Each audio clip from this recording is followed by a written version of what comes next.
All right, so what we have is a 2012 Chevy Cruze with, I believe, the 1.4 liter. The thermostat housing is located on the left side of the engine compartment.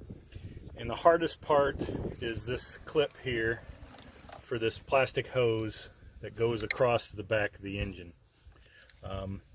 Looking all over YouTube, trying to find somebody just to tell me how to remove this little piece that breaks easily. And after screwing around with it, I finally figured it out that you essentially just slide it off to the side. You don't pry up, you don't do anything like that. What I use is just a little pry tool, and I push straight towards the front of the engine. You're gonna have this little tab that looks like something you can grab with your fingers.